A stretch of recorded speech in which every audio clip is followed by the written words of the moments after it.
Great to have you with us here at noon on this Monday. Dustin Grove here with meteorologist Sean Ash. Boy, it is spring in Indiana. Yeah. Sunny right now, but Yeah. we've also still got major flooding issues. Yes. And a freeze warning. When you think about the last week, we've had temperatures in the 80s, a dozen or more tornadoes, record flooding, unfortunately.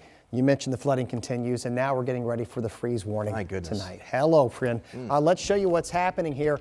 In about 15 minutes, I'll dive into some of the gauges. I can tell you the majority have, well, just about all of them have hit their crest, and they're going down. It takes a while. Okay, so we'll dive into some of these, but these are all the river flood warnings and then aerial flood warnings that continue over central and southern Indiana. We need some sunshine. We've got some sunshine right now. I will tell you, it is going to be very deceiving. We are about 4 hours away from a cold front coming from north to south.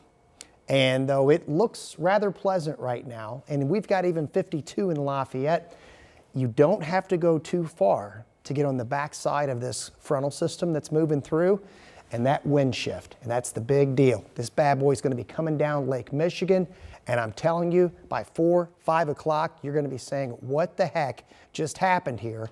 Because we're going to have a temperature drop with this front, and we're going to go from the 50s to the 30s. Watch the numbers fall there, and we're also going to squeeze out some rain and snow showers. Do not be surprised at all. There's going to be a few flakes of snow coming with this. Tomorrow morning, start to clear out, and voila, we're going to be dropping well into the 20s. In addition to that, wind chill tomorrow morning at the bus stop and for your drive into work will be in the teens. This won't last long. We'll talk about our next rain chance and the weekend, all coming up, 7-day forecast. Rough start to the month. All right, Sean, thank you. New at noon, Metro Police tell us they have arrested 2 teenagers in connection with a double shooting on Indy's near northeast side. This happened Sunday morning. IMPD shared these pictures here from their Facebook page. They say around 1 in the morning, an officer was patrolling on Dr. Andrew J. Brown Avenue near I-70 when he heard multiple gunshots. The shots, officers say, were fired from that white Dodge into another car.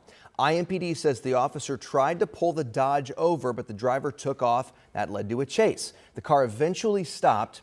An 18-year-old passenger tried to run away. Police were able to get to him. Police also detained the 18-year-old driver. And police say they found guns inside the car. One had been previously reported stolen. Police later learned 2 victims walked into a local hospital with gunshot wounds connected with those initial shots fired. The driver and passenger now face multiple charges, including aggravated battery. This comes as a 15-year-old is under arrest in connection with a triple shooting on the city's near northwest side. Happened on 27th Street, a couple blocks from Riverside Park. That's where police think this all started. We know 2 people, a juvenile and an adult, were killed and another person was hurt. One victim died at the hospital, the other died at the scene.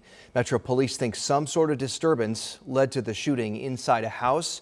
It's unclear at this point how many people were in that home when the shooting happened. We're now working to learn the ages of the victims. The teenage boy is now facing a preliminary charge of murder. We'll continue to follow that. Also this, another major story we're following right now, that train derailment on Indy's southeast side. The Indianapolis Fire Department shared these pictures of quite a mess left behind. Mangled metal, twisted train cars on and off that bridge, as you see right there. And the fix, it's going to take a while. IFD says the train cars will not get moved until today, so the road at Southeastern Avenue at Sherman and Lakewood will stay closed. 13 News was able to obtain 911 calls from around 6:30 last night when the train went off the tracks. Take a listen here. You said the train's derailed? Yeah, and there's 3 of them in the middle of the street. And there's white substances all over the place, man, and it's smoking. The fire department says 6 train cars went off the tracks, fell off the bridge, and onto the street below. IFD tells us that white powder that caller was talking about, that's cornstarch that spilled from one of the train cars. We're told AES, the power company, it's handling the power lines that came down during the derailment. One of the lines is actually holding up one of the train cars. So a lot to get to as they try and untangle that mess. Officials are now looking to see what caused the train to derail in the first place and if that bridge is damaged, which could take days. the 6 train cars are not small. They're, a couple of them are buried in the hillside and they're kind of sitting at precarious positions. So just as Officer Young stated, please stay away from the area. We don't need anybody coming out here and getting hurt. Again, Southeastern Avenue at Sherman will stay closed for now as crews clean up the area. So we'll continue to follow that, let you know more as soon as there are new developments there. You're taking a look at drone video to the south in Shelby County. Viewer James Adkins took these incredible images of flooding here surrounding the Knopf insulation plant in Shelbyville. Parking lots, they have turned to lakes, semi-trucks submerged. The big concern now is the Big Blue River. Its crest reaching almost 20 feet, near a historic record. With water that high, a lot of areas had to evacuate. Our Anna Chalker shows us the rush to help. Where I'm standing is excess high water coming off of the Big Blue River behind me. And while the rain has moved out of Shelby County, this is still going to be a problem for the residents here for the next few days.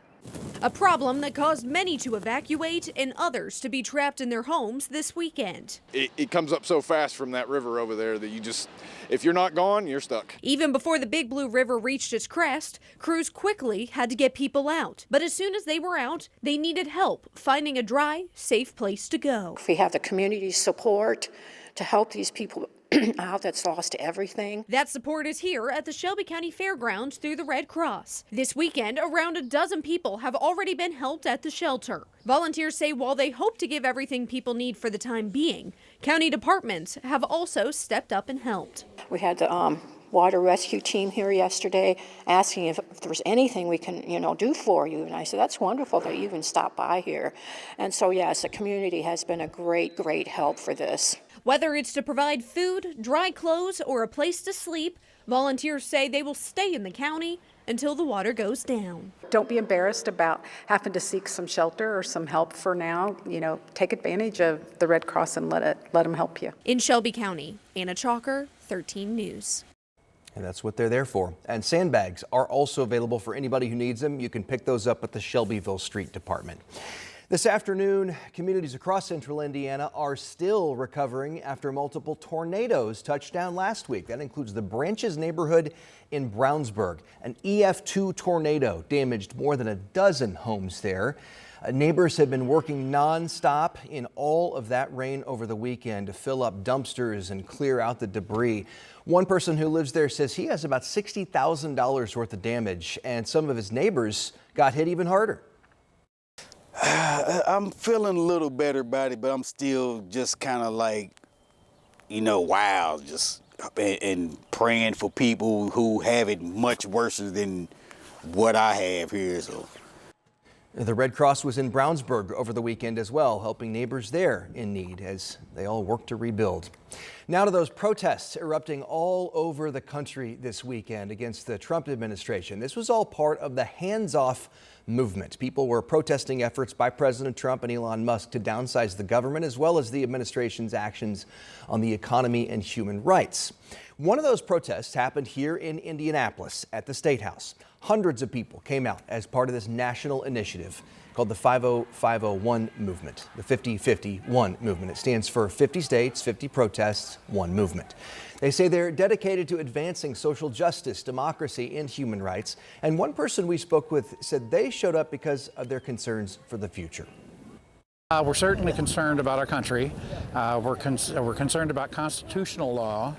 We're concerned about unelected officials, interfering with processes that our Congress people and senators were elected to take care of. And the protest in Lafayette got especially tense. Now police there are asking people to send in videos so they can get a better idea of what exactly happened before a gun was pulled. Lafayette police say there were reports of an argument between a protester and a driver. Witnesses tell police the driver then got a firearm from his vehicle and walked through the protest area.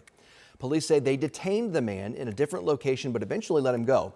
They've set up a spot online for witnesses to share more videos of the altercation. We have a link to that. You can find it at WTHR.com.